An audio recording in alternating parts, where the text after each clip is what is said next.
Hello, world of people. Hello, everyone. Ooh, this is great. I'm over here looking at the new layout in Restream. They keep upgrading things, which is, I guess, a good thing. Yeah, right on. How's everybody doing? If you guys are following us live, which I see there are some people watching, please get in the chat and say hello. We are excited to be back, It aren't we? feels like we've been on a long, epic journey. Right. Yeah, a lot's happened since our last consistent live, right? Right. Yeah, It's the summer. It's the craziness of the summer. yeah, we're back. But this is good. I mean, it's for a good reason, right? Hey, there's Renee. Hi, Hi, Renee. Renee. We we intentionally have this kind of it's planned craziness in the summer because Right. we need a little bit of a break from Right. ourselves, not being each other, but like my own mind needs a break from Yeah, me every once in a while. yeah, for Hello, real. LinkedIn user. Hello, LinkedIn user. I'm putting it on the screen on purpose. I Let's want make it everyone. personal. Dear LinkedIn user, comma. I need people to see this so that they believe me when I say LinkedIn just doesn't put your name up there. Sometimes it does, sometimes it doesn't. I don't know, it's a good thing or a bad thing for LinkedIn, but they're very funny about sharing information, which can be good. So let us know who you are, LinkedIn user. That's hilarious. Hand pink waving, hand pink waving, hand pink waving. The emojis have struck again. Yes, I love it. I Yeah, love this it. is another thing to share. Look at this. There you go. Yeah. This is what some emojis come through. That's what I said. I was just going to say, nice to see you, smiling face with sunglasses. That's a great way to do. Oh, that's fun. Our car reads them out loud. So when I send Byron a text, like I'll say, okay. And then I'll say, smiling face with sunglasses, red heart, star with sparkles, rainbow, It just red reads them book, out loud. blue book. And it just keeps going on forever. Oh, Yeah. there we go. So Pops is on. Hello, I'm back. Hi, Charlie. Hey, Hey. he's And doing then the YouTube. Wayne in Canada. That's who our LinkedIn user was. Okay. Now he's in Canada, usually in Egypt. Okay. All right. Yeah. Well, Egypt and Canada, virtually indistinguishable. Yeah, same place. Exactly the same. Yes. Camels and Ma- Canucks. Maple syrup. Really the same. Basically the same. Basically the same. Now, where Wayne, are you in Vancouver? Where he lives in Canada is beautiful. Oh, okay. Let's see, head exploding emoji. Yes, thank you, Renee. I actually sent her a text message recently with that at the end, and it Oh, read it to her, and so she called me right away because she said it read your text to me and it ended with head exploding emoji, so I thought I would call and find out what was happening. excellent. Yes, So it's funny we, to hear the description. yes, yeah. Oh, they'll be in DC. Yeah. Okay. There Yeah, you go. See, Wayne just never sits still. He's going all over the place. Be in DC on Monday. I don't know if you been to Vancouver before, Honoree? I have not been to Vancouver. Beautiful. No, I've seen It's pictures of it. I've only yeah, been to Toronto. gotcha. Is that true? No, I've been to Montreal, but I was on a private jet and I went to a hockey game and then I went back to New York on a private jet. So I didn't stay overnight. I was only there a Uh, few hours. Yeah. was this while you were working with the NHL? Yeah. Yeah. Excellent. Yeah. I was trying to figure out where the private jet came from. Yes. It's mine. No, Ah, that'd be great. I'd I be mean, right? be like, hey, send the private jet for the Yes, next I'm going to EBM meeting. send for you. I've sent for you. We're going to summer. We're going to summer on the vineyard. There you go. Yeah. Yeah. Yes. Or up in the Hamptons. Yes. Here we go. Oh, good. We have Jen. We have Hello, Jen. Jen. So now we have Jen in Atlanta. Yeah. We have Wayne in Vancouver. Renee's in Ohio or Renee's in an Pennsylvania, undisclosed location right? in Ohio. In Ohio. She is, or we also have Pops is in Baltimore. Oh, Yeah. okay. We have all kinds of stuff going You on. know, have all kinds of locations. I was a guest on John Stongy's platform launchers group the other night, and we filled up the whole Zoom with no two states duplicated. Wow. Yeah. Really? It was people from all over the place. We're And kind of doing that right now, now that I think about it. that's what we're doing, because you're in I'm in an Virginia. undisclosed location and I'm in an undisclosed location. Dun, dun, dun, dun, dun. Yes. And This this is how. method self-destruct in, I don't know, 23 That's years. all right. Yeah. Yeah, this is how we keep things exciting, people. We just keep ourselves from knowing Yeah, where, we even go where from we place are. to place, but our background stays exactly the same. Yeah, I should do that. I should take a picture of this and just make it a digital That's background. right. That's right. Everywhere we go. So so what have you been doing lately? Have you been I mean, besides the obvious amazingness of just being all over the greater area where you live, spreading all the great news about books. What Great. else has been Yeah. going on? Well, I had some vacation. So over 6 weeks, I took 4 weeks of vacation. Wow. And it took me, I think the last 5 days of vacation, I was like doing a countdown. Only 5 more days of vacation, only 4 more days of vacation, which is a really good indicator that I love what I do. And it took me about 12 hours into my vacation to want to go, or back from vacation to want to go back on vacation. I was back for 12 hours and I was like, oh no, why was I in such a hurry to come back to this? Take it back. An unusual. Okay, hold please. Carry on for 1 second. Yes, not at all a problem. So we've got Jen saying hello to Renee. Yeah. There you go. Got to share that so that they can see each other's comments. So another thing that's really interesting about using a streaming platform, for those that are interested in doing this one day, not sure if it's really interesting right now. Oh, it's Rogue. Rogue. This is why I had to open the door. I had shut the door. That's my buddy. She had a nose. Her nose was in the door. So she was just going to scratch at the door for the whole hour. Okay, get down. Lay down. Okay, you're cute. We love you. Oh, I love you, baby. Yes, lay down. I like to think it's because she knows that we're talking. Yes. Just a big fan. It's Lucas, huh, baby? Okay, lay down. Lay down. Like I'm not doing anything without a treat. That's it. Ella doesn't come in my basement. So I'm now down in the basement. She just doesn't I guess she just doesn't want to come down here. I've got a dog bed for her, but she's avoiding me unless someone else brings her down. Then she'll stay. Oh, interesting. Yeah. You afraid of what happens in the basement? No, I just think she's funny with she's like, I don't know, you should see this dog walk downstairs. You never know she's a pit bull. Yeah. She's like so delicate walking downstairs. Yeah. No, that's it. That's all you're getting. She's like, man, she's got her little ears up. She's like, yeah. Oh, do I get another treat, Mom? Yeah, she knows there's a supply there. Yes, I have a treat jar, because if she's being naughty downstairs and I'm up here on a video, I can't do what I just did from 3 minutes. Bye, Lucas. I'll be back in 3 minutes. So I can just shake the treat jar. Look, Rogue is turning out to be the most popular. That's right. Character in this show. So she's gotten comments from Pop. She's beautiful. Of course, Renee's saying hello. Is Auntie Renee? Yes. Jen saying she's the prettiest dog in the world. I love it. This is all fun. Yes, Rogue is. Our animals are very popular. So since we last had our live, we lost Mr. Pickles. Yeah, poor Pickles. We can give a minute to Mr. Pickles after 15 years. And Rogue and Frappuccino have both been given the diagnosis of anxious after we lost him. So we were on vacation, which was really staycation. And then I came back, and on Tuesday, the audiobook for the best-selling book formula went live. It is published by none other than Podium Publishing. Really? Yep. And Podium is the largest publisher of audiobooks. They were the company that originally did The Martian. So really?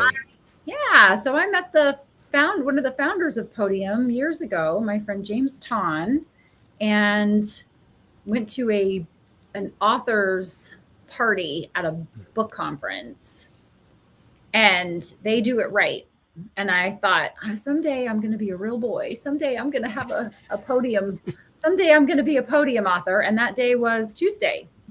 So I was really excited that they've acquired 2 titles that they're creating the audiobooks for. So I'm super excited about it. I'm going to pull a link to the audiobook. Awesome. It's exclusively on Audible, if that's helpful. And I finished my next book, and it's off to the proofer. So Karen's already worked her magic on it, and now it's off to Catherine. And I'm working on the next one. Now, this is the best-selling book formula. Yes, the audio for the best-selling book formula. Right. Yeah. For those that are looking, because you do have multiple titles on Audible, but this one in particular is produced by Podium. I am going to try and get the link off of this, but this is a fun link. Amazon, thank you. If you go to audible.com and do a search for it, it actually gives you a nicer sharing link. That's where I'm at now. There it is. Copy that link. All right, I'm going to drop this in the chat, folks. So if you are so inclined to go check this out, which I would love to see you guys. I wish you all could see Rogue. She's on my yoga mat. Is she?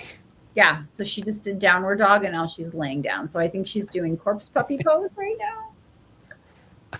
Nice. Yeah. All right, there it is. That's the link to the best-selling book formula, now out on audiobook. Yeah. Another cool thing about Audible is if you don't have an Audible account, use this as an opportunity for you to use your credit, right? So you can get a free book with a trial subscription. Yep. So you can pick a title and use that for your trial. So you could use this book for that. Yep, you sure can. The other cool thing about the best-selling book formula audiobook is that it's just under 2 hours. So it's great if you're the kind of person like me where you listen in 20 to 60 minute sprints. Yes. I love it. Yes. So who did the narration on the book? A gal named Carolyn Jania.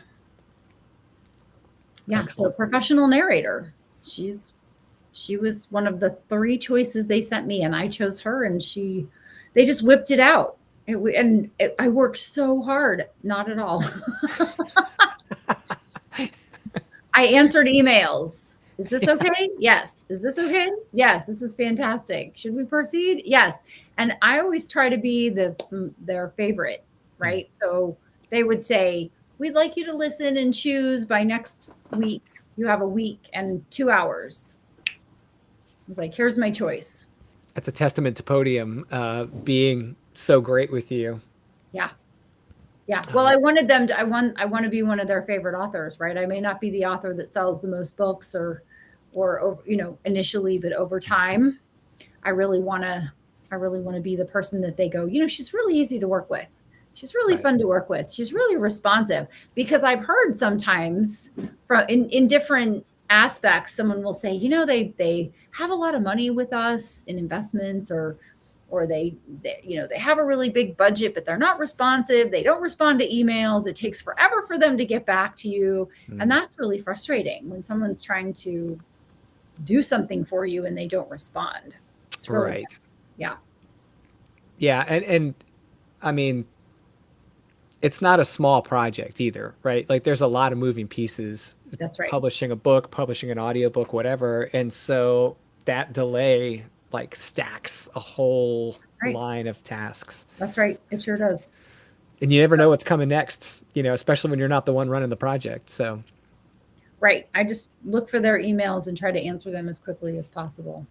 Excellent. Well, yeah, good lesson on professionalism when working with with someone like anyone that's offering you professional services, right? Right. Well, even when you're the client, one of the first questions I ask before I engage with someone is, how can I be your favorite client? What do your favorite clients do in terms of behavior, those sorts of things? So that's not the topic of our discussion. And I know we want to get into that, but what have you been doing? Well, I've been off, doing all the things. What are you doing? I've been reading a tremendous amount, working some course projects for some amazing clients, 2 in particular, who just have been wonderful to work with. And then I have been enjoying, I don't know. I had an art copy of someone's book that was fantastic. You got like a way advanced dirty copy. You, you got the copy that no one reads. Right. Yeah. It was actually still so flippin' good. Oh, you. Yeah, it was just amazing. So I spent some good quality time getting smarter by reading that book, and then of course I've been pushing the course pricing strategies manuscript over the finish line to publication. Nice. Where is it in the process right now? So Dino, for those who don't know, Dino Marino is we're related but not related. He does all the interior and exterior design for our nonfiction books, and so Dino has my interior design right now. Yep. And actually, speaking of emails, I owe him an email today to give him some feedback on a wonderful interior design he's doing on that book. So, yeah, the cover was released a couple of weeks ago. Yeah, it's amazing. Dude, So let me good. just brag on Dino real quick. Yeah, please. I approve this message. This is the second cover in a row where he's been like, "Hey, here's the first swing at the bat. What do you think?" And I'm like, "That's it. We're done." Like, he just knocks it out of the park. The first time, I gave him very little to work with as far as Yep. like What direction. you wanted. Yeah. Right. We talked more about theme and feel and all the things, so he could put something together. The second time, I was like, "Hey, I've got some ideas. What do you think? You're the pro. Those are great. I'll talk to you, in just a little bit." And then boom, this cover comes over, and I'm like, "It's perfect. It's perfect. Let's rock and roll." So Yeah. Dino's amazing. So yeah, the cover release, I did a cover reveal I think it was like a week or two ago, on all the socials, and that was like, I don't know. I always tell people it's like one of the better parts of like the book publications, like when you see the cover for the first time, you're like, yes, let's get this out there. It's real. Yes. Well, it's also fun to send him some ideas. Hmm. I'll say, this is the color I want it to be if I know, right? If Right. I know if I want the main color, the theme or whatever, any type of graphic, and I'll send it over. And I have like this, have you ever seen that picture where it says, where there's a beautiful painting, an oil painting of a horse, and then there's like a hand drawing by a third grader? Yes. Right. So in my mind, it's the third grader because I'm not a designer, but he sends it back to me like an oil painting. Yeah. And Yeah. when I open it for the first time, it's usually on my phone, and it takes my breath away. It's just Right. so awesome to do that. Yeah. I like waking up to those emails. You know, Yeah. it's like you Yeah. wake up and you're like, oh, it's like kind of like a Christmas morning. It's you see this email come in and it's just amazing. So oftentimes we're in way different time zones than the people working with us. Yeah. They're on the other side of the country, or whatever. Dino Yeah. happens to be a few away, and it's always cool. And I get that first email, and it's like, hey, here's your cover. Really cool. Yes, Um, for sure. oh, here we go. Jen, I'm one of your favorite book geeks. Well, we have some pretty geeky conversations, Jen. When you and I start talking about these things, I'm like, oh, did you see this diagram? She's right there with me. Yeah, Yep. Dino just did fantastic. So, anyways, this cover is in the same flavor as Monetize Your Book of the Course, but it's inverted. Instead of having the dark theme, it's Oh, lighter theme. smart. Yeah. And the book itself is like, I'm just really excited about the book because it was probably, I was a little intimidated when I thought about writing the book at first. It's Okay. a very subjective title or a topic. Pricing is not very cut and dry, especially in a market that's as ambiguous in pricing as Great. Yeah. courses are. Yeah. I mean, you've got everything from free to thousands and thousands and thousands of dollars, and there's no rules, there's no standard, there's no norms yet. They're starting to feel, you're starting to get some norms in certain areas, but it's almost driven by industry and topic type, and not so much by buyer behaviors yet. So, Great. Do so you that, think that at some point it will be? Or will um, it always stay like books? Like there's the general rules of thumb and the the the windows, but then there are always going to be the people that say my book is $100 and I'm only going to sell it on my website. Well, do you think we're going to have some commoditization, but then there's still going to be the outliers, the people that just go, I'm going to do whatever I want to do?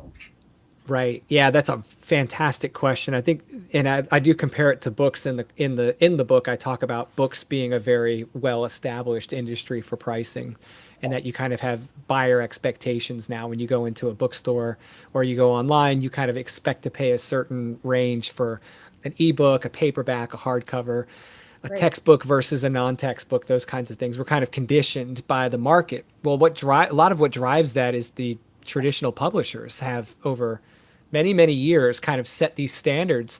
In the course world, there is no traditional publisher, and Right. so it makes it where like that a lot of these things are kind of falling on the creators, and the creators are starting to compete with each other. And so yes, I feel like the markets are going to be driven by competition, but it's going to be within the markets, and it's going to be at the control of the creators, the people who are hosting the courses, rather than business entities. Rogue is very. What is she bringing you? What is that? This is a fish. Oh, ah, So she dude, gets a bark box because I she's need not one of those for spoiled Ella. enough. Yes. Who makes So that? bark box. Bark box. So bark box, you can get a subscription. What is it? Look at her. He's like, there's nothing in it. Yeah, she's put.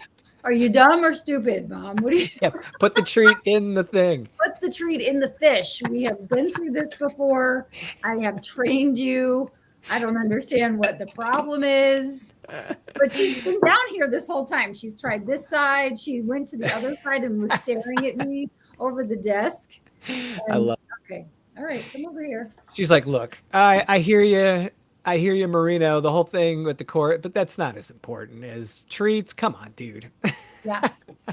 Yeah. She will. She's pretty spoiled. She has a couple of things like that she'll bring to me. And if I'm watching TV, she's like, "Boom, it's empty. Bring it to me."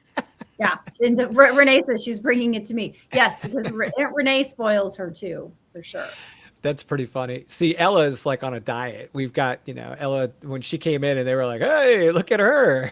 I'm like, Yeah, we did get in trouble. I Also.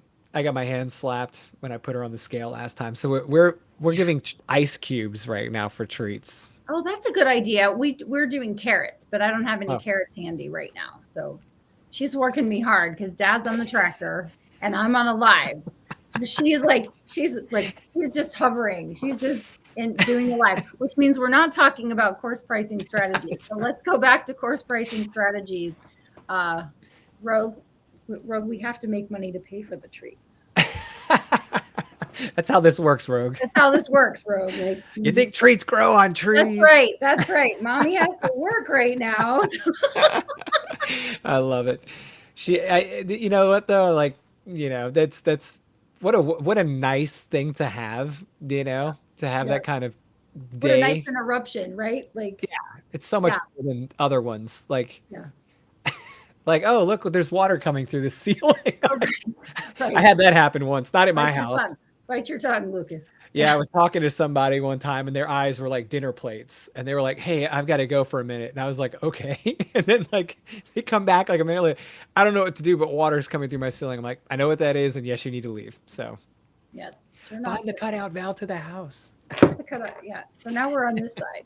Hey, I was actually on a podcast interview for my fiction podcast the other day with an author in the UK, and she's very professional. She owns a small print. And she's in the middle of explaining something, and all of a sudden there's this insane knocking at the door. Like, not like no one's yelling police, open the door, but that's what it felt like. Oh. And she just doesn't miss a beat. She just keeps talking, and I'm like, okay. And then it's like going and go. I'm like, do I need to let you go? And she's like, no, it's the kids next door. And she's just smiling, and I'm like, well, I can edit all of this. Why don't we back up and I give you a chance to say that again? You know what 2020 did? 2020 gave us the opportunity to have random animals, right? Random cats walking across the screen, kids having a meltdown in the back room, Great. FedEx delivering something, the fire alarm going off. Yeah. When I used to do meetings on Zoom before 2020, I would threaten everyone. There's nobody making any noise. No one's running any water. We're not flushing any toilets. If you need water, get it now. I'd leave a sign on the door. Like, everyone, we're in the studio. We're live, right? That's it. No noise. Now there's an explosion. It's fine. Rogue jumps up on the chair.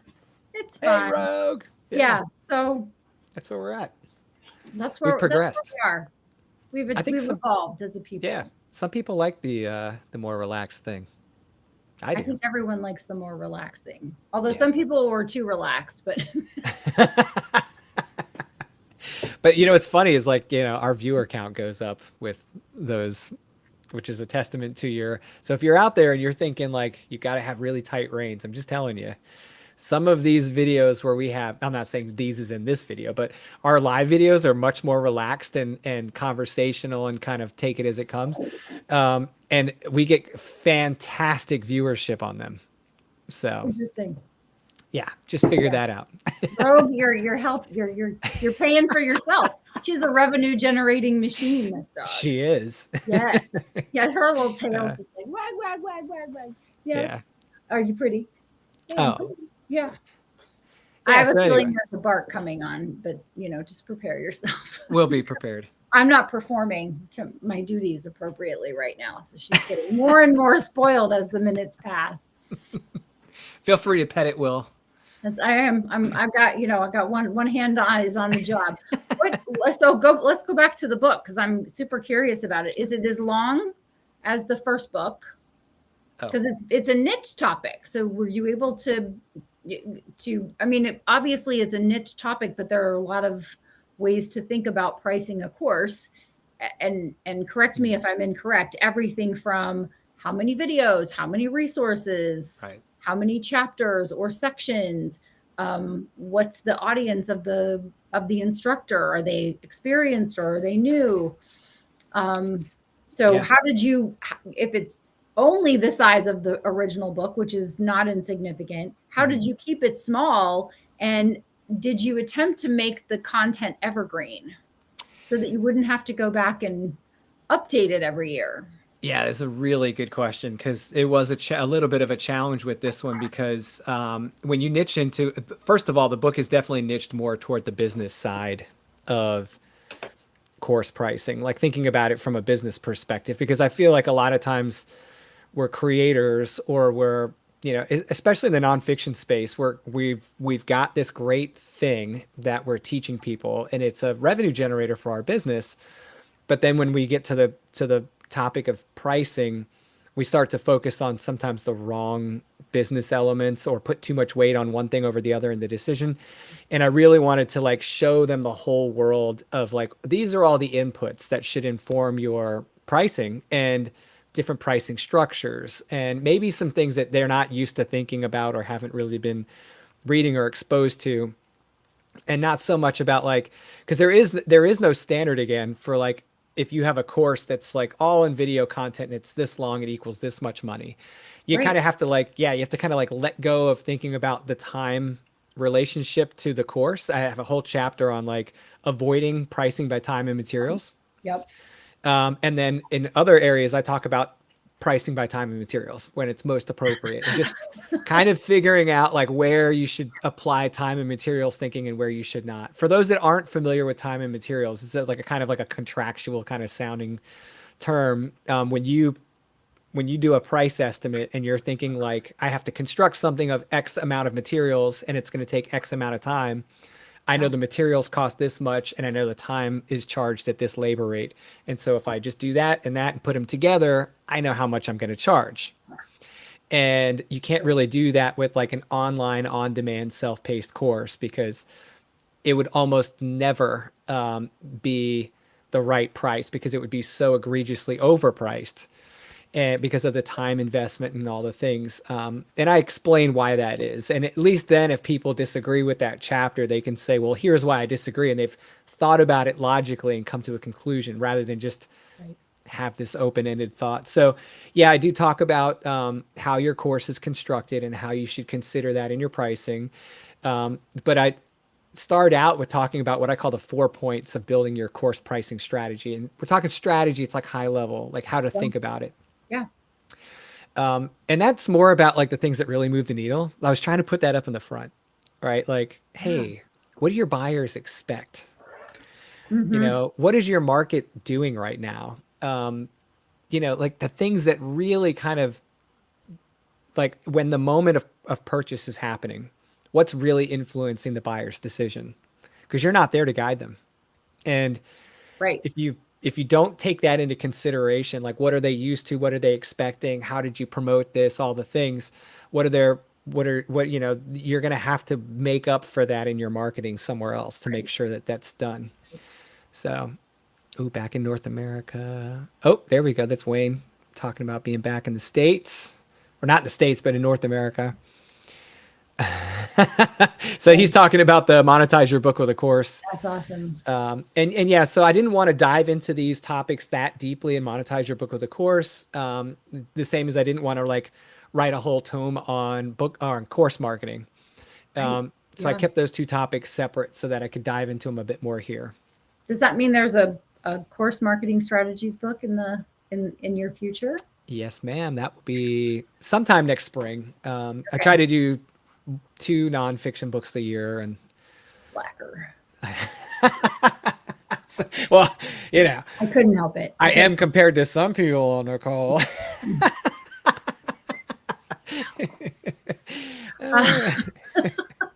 Uh, so did you talk about topics, or are you talking about topics like you would pay more for a course if you were evaluating the um, what the value of an antique is versus how to write a kid's book? Right, Because like the right, income, right? yeah, how rare is your expertise and how deep do you go? Do you talk about those options as well? Yeah, a little bit. So in the very beginning, on the 4 points, I talk about the value or the perceived value of your outcome of your course is really important for your pricing strategy. So if I'm selling a course that teaches people how to, and I'm just going to use something really basic, and no, I won't do the peanut butter and jelly because we Foods. always do that. Yeah, because we're both starving, right? So, Yes. um, and there I go. So like, but if I'm teaching someone like something like tying your shoes, there's not a lot of like financial benefit to that for people. So they're not going to Right. pay $1,000 for that course, right? Not only that, but there's a ton of options out there. They could have Mhm. someone, there's so much that competes with your price. So one is your competitors' prices. Anyone else selling a course on tying your shoes probably not going to be charging that much. The value of the outcome for the learner is the second point.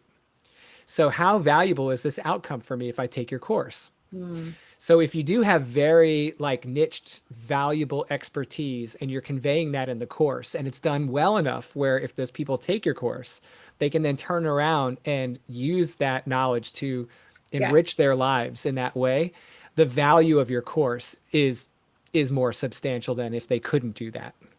It would be cool if you had the how to tie your shoes on the low end and how to design and sell shoes. Like Right. how to design and launch a custom shoe company or design a new type of shoe. I see Right. lots of advertisements for comfortable women's heels, Mm. which is a lie. Liars, all of them. I'll take your word for it. But they are they're more and more prevalent as people say, oh, I want to make shoes out of recycled materials. Rothy's makes shoes out of recycled water bottles. Mm. And then there's a couple of other shoe companies that say they're um, really, really comfortable so you can be on your feet for days. Again, liars. Liars. I've tried them all. Um, but it would be interesting if someone said, I wanted to create a brand new type of shoe. And this is how I went about identifying manufacturers, designing the shoe, sizing the shoes, testing out Right. the shoes, testing out materials, those sorts of things. That would be infinitely fascinating. I would love for someone to do a course on starting a t shirt company or something like that, right? So I think there's the difference between here's a basic fundamental skill that every person needs to have. And what if they don't have parents? What if there's a single parent that doesn't have time, right? That would be a really great course to be able to offer. Sure. But then on the other side, the entrepreneur side, you know, what do I need to know in order to start this venture? That's a higher value course, probably more complex and in depth. So I love that you're addressing that in the book so that people know what to do and what not to do. Yeah, and I actually put this right up front. So the very first chapter is about confidence and thinking about like the world of pricing, just very brief, kind of like, hey, you're here for a reason, and here's what that world looks like, and this is why this matters. But I don't dwell on that. It's not like a dissertation on, the complexities of course pricing. It's like it's a real thing that you have to kind of think through, and you need to learn how to think about your prices since there isn't a standard. So let's go do that. And then the very next thing I do is present those 4 points. The competitor's pricing is one. The second is the value of your outcome for your learner. The third is the cost of your course delivery and formatting.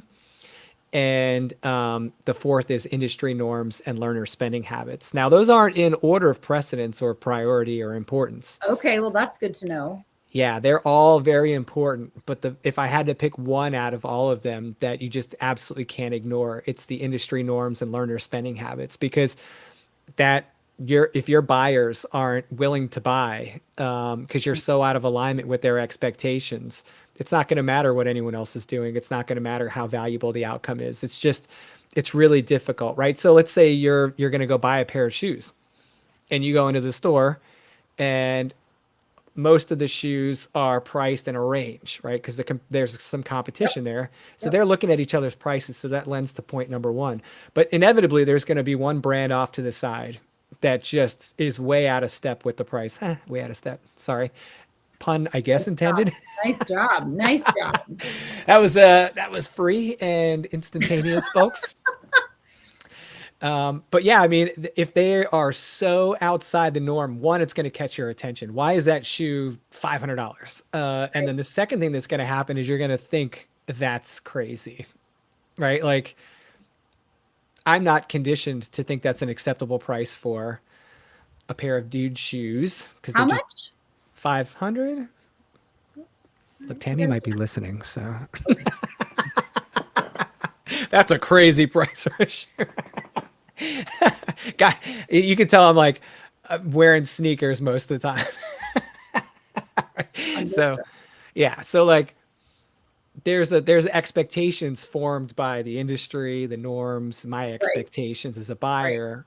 They would be crazy not to consider that, even if they didn't look at their competitors' prices. What do our buyers expect to pay? Now, there are brands that are premium brands that can charge many times that, and their buyers know that and expect that and are conditioned to associate that with their brand, and that means if the shoes on sale, you wonder if it's a Fugazi, right? Yeah, you might be Canal Street, right? Yeah. In case anybody doesn't know what a Fugazi is, that's a little throwback from my New York living many years ago. It's a fake, right? You think it was $1,500, now it's $395 or $393. And you go, it must be a fake. Yeah, take a trip down to Canal Street. Yeah, there's no way this is real. Yeah, get your Chinatown handbags. So yeah, there's some store. Is it Steinmart? Somebody does high-end stuff at low prices, and they got busted for pretending like it was real. And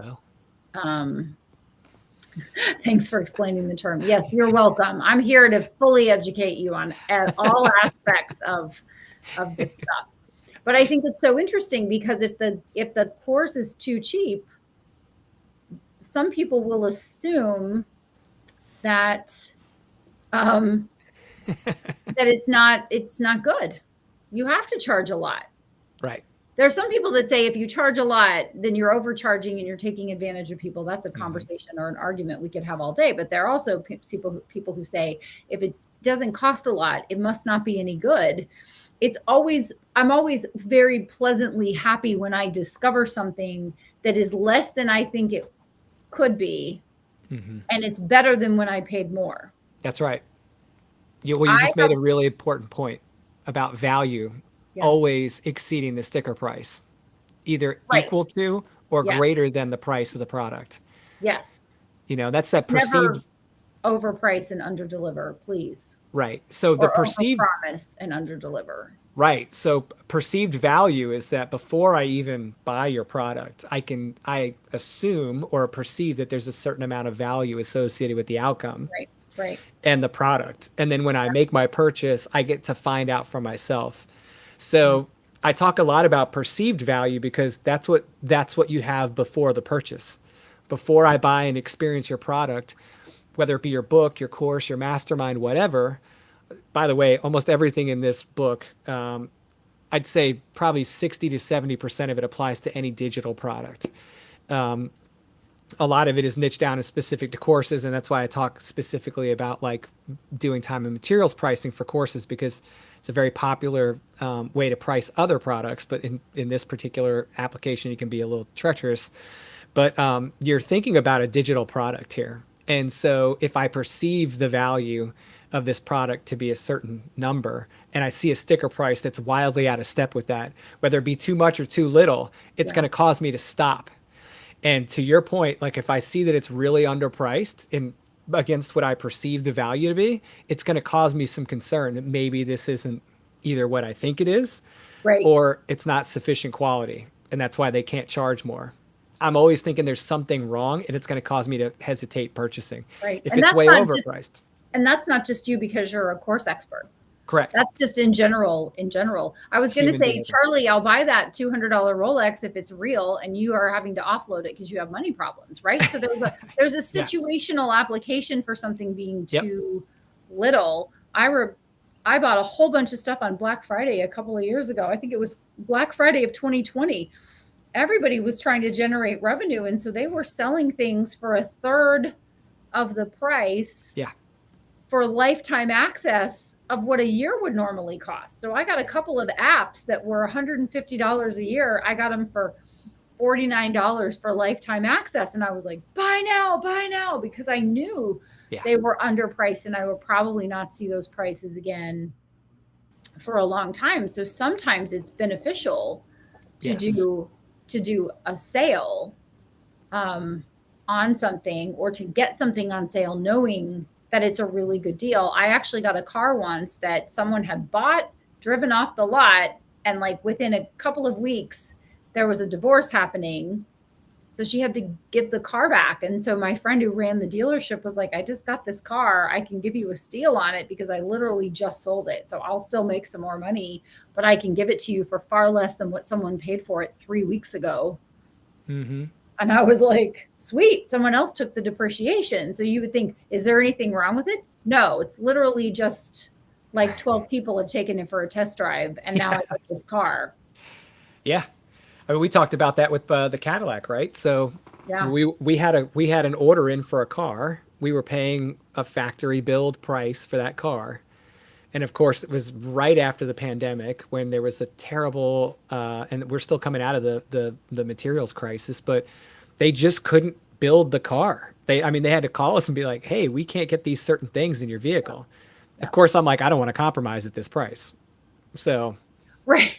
What are we doing, guys? I just gave you both of my kidneys. Yes. So you're gonna make it the way I want it. Can I have my firstborn back now? That's right. That's right. That's right. So there was an expectation there. Well, I got a phone call a week later from the guy at the dealership saying, you're not going to believe this, but someone just brought in almost the exact vehicle you purchased. And it's been driven for very little. The guy owned it for 3 months and then turned it in because that's how he had to buy his Cadillac. And I went in there and I got to benefit because of that. Right. So how much did you save?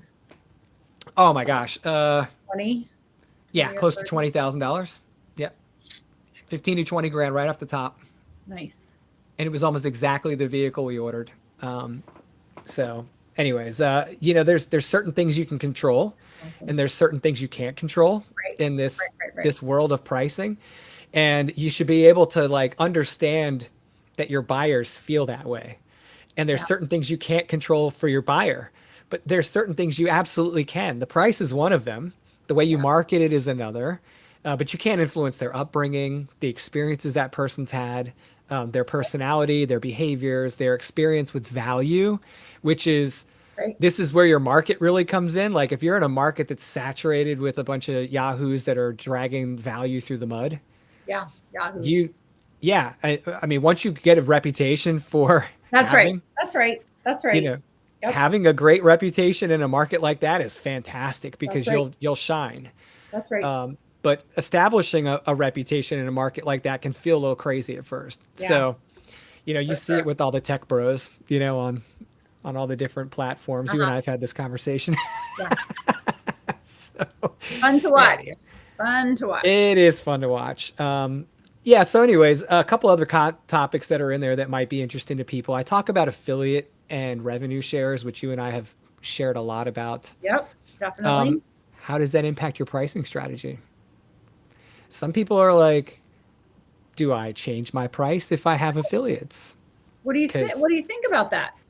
well, I think if you can't afford, this is just my basic, general, high level view. Okay. If Yes. you can't afford to share revenue with a partner that helped you create the product, or if you can't afford to share some of the profit with an affiliate who helped you sell a product, Yep. or if you can't afford to run a promotion on your own product by yourself, then your course is priced way too low. Oh, So, I have a question too. So when you're finished with this point, yes, I have ma'am. another question.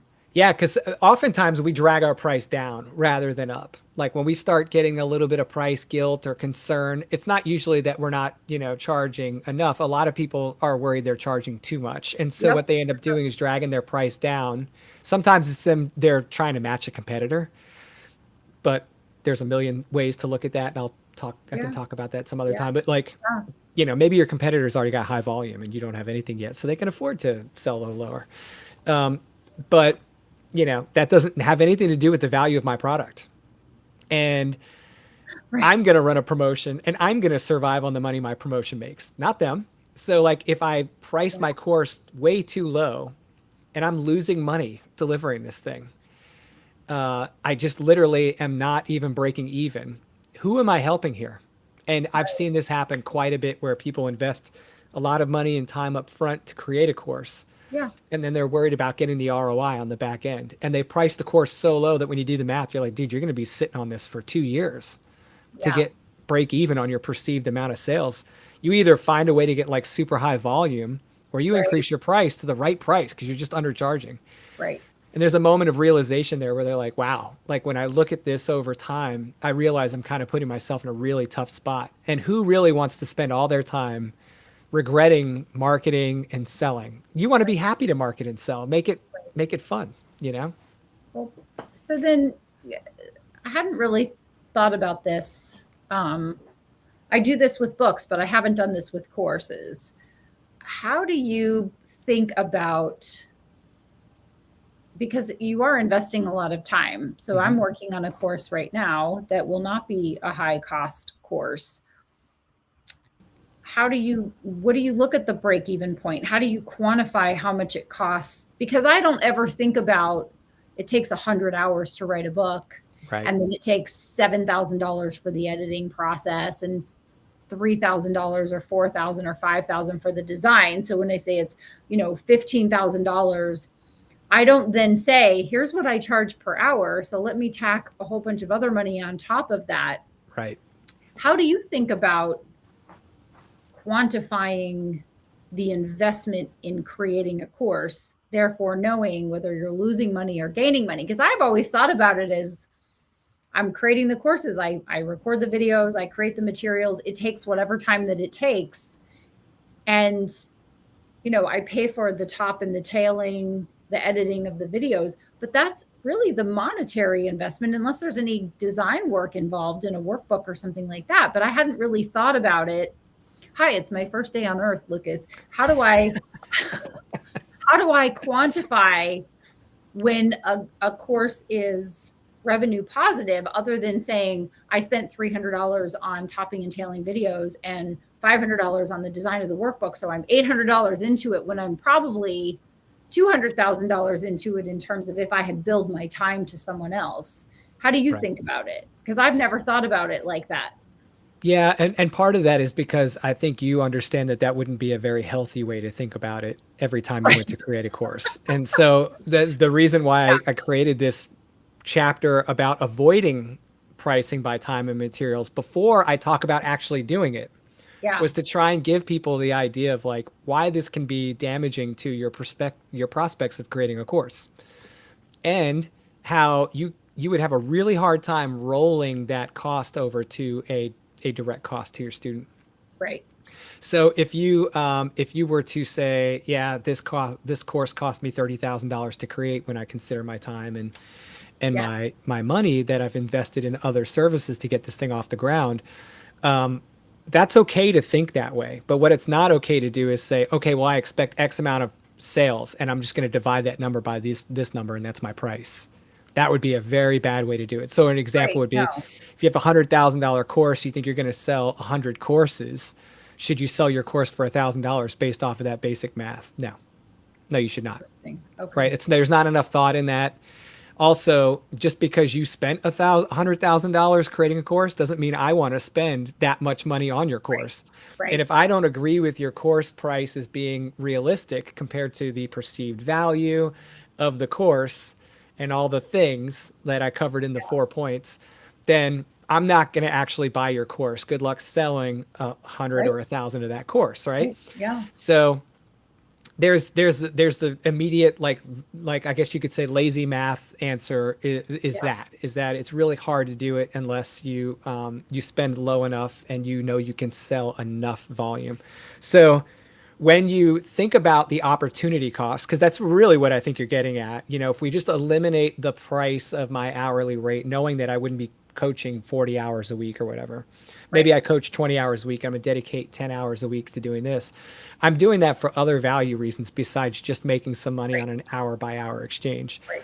I want to create something that's mildly or mostly passive, and it's going Right. to be a stepping stone in my business that might actually bring me more money in the end, kind of like the book, right? Right. So I look at my courses as a product in my product ladder, stepping up to my higher level services. Yep. Maybe it's between my higher end consulting and my books.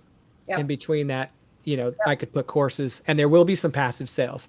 But when I do have clients that come to me and say, hey, we're a business, we're creating this course, we're going to Right. sell this course, Right. I ask them, is this a long-term or a short-term investment for you? Are you going to keep this product on the shelf for a while? If the answer is yes, I think you should absolutely do it.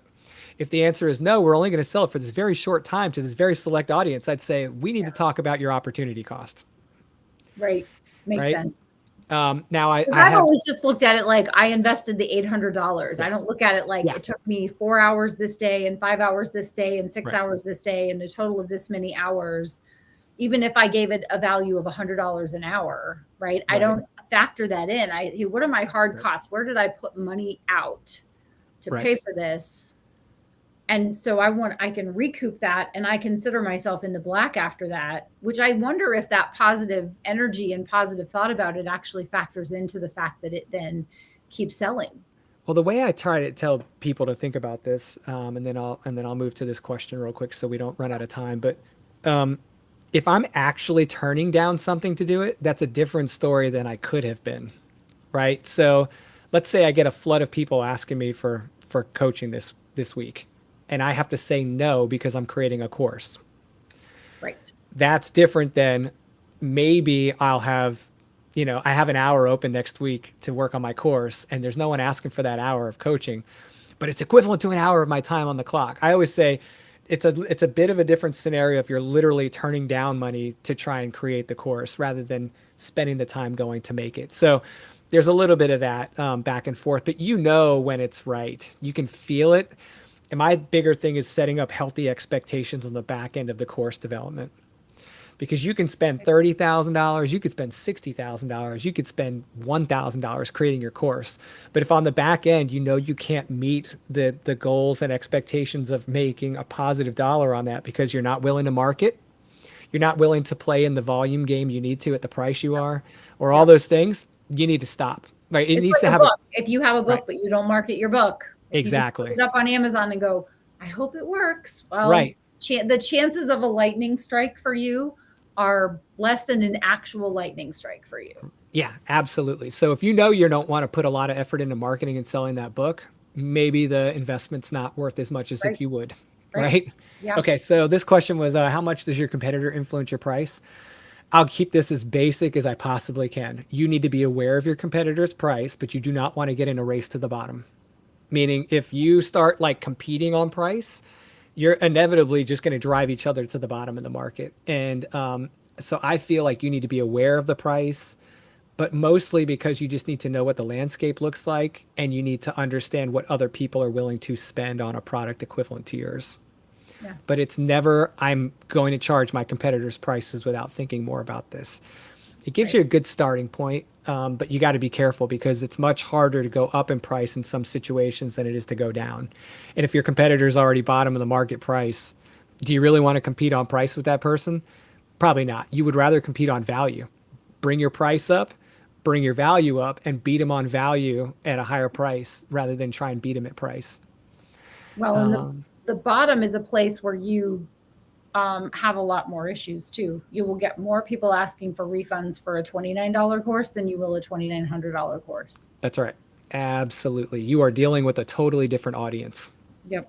Hands down. Yes. And we have seen that and felt that, haven't we? You sure have. Last point here. Pops asked if should you consider maintaining, updating your course is to keep it relevant? It is time consuming? Yes. So I call this course maintenance.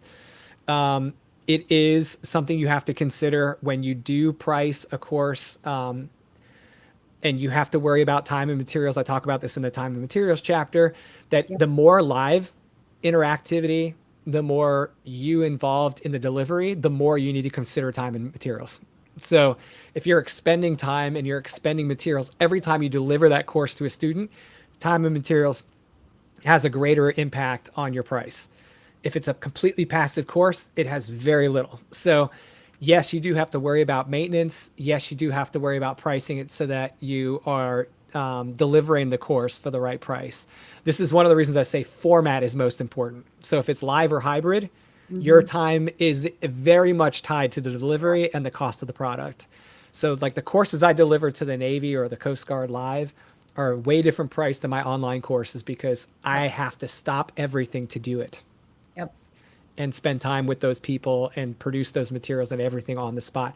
Much higher price course than if it was a passive on demand course.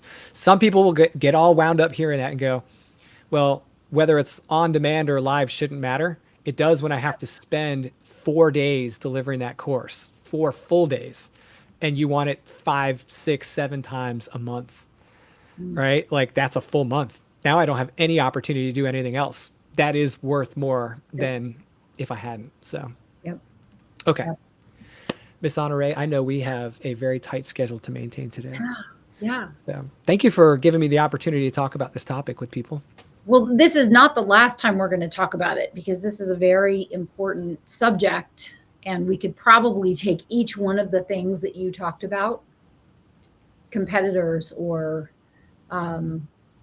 low cost courses versus high price courses and all of that. I'm wondering if you have created like a matrix or something where you take your 4 factors and you say, if this is this and this is this and this is this, right? You can go, okay, well then your output would be probably that. I mean, I wonder if you have a tool like that or would consider creating a tool like that. All of that to say we're at time, but there's a lot more for us to discuss on this topic. So I think we need to just add it to our queue for future lives, especially as we get closer to the launch of the book, which is September 18th.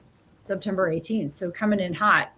Yes. So as we lead up to it, everyone you probably want to expect us to talk about courses and course pricing and course pricing strategies over the next, I don't know, 16 weeks or so. So come on back. Yes, ma'am. All right, guys. Well, you know where to find us every Thursday live at noon, unless there's a major holiday or we're on vacation. We're right here. You can find us on YouTube. You can find us on LinkedIn, Facebook, all the places. And our recorded sessions, not necessarily just the straight live sessions, can also be found on our podcast. So check out the Empire Builders Masterclass. And you can find that on any of the podcast platforms if you're choosing. So Awesome. awesome. Thanks, Thanks. everybody. Thanks, Lucas. Thanks for sharing your expertise. Like Yes, there's so many things to consider. So fun. Yeah. Yeah. It is fun, isn't it? Yeah. Awesome. All right, guys. Well, we'll see you next week. Thanks for joining us.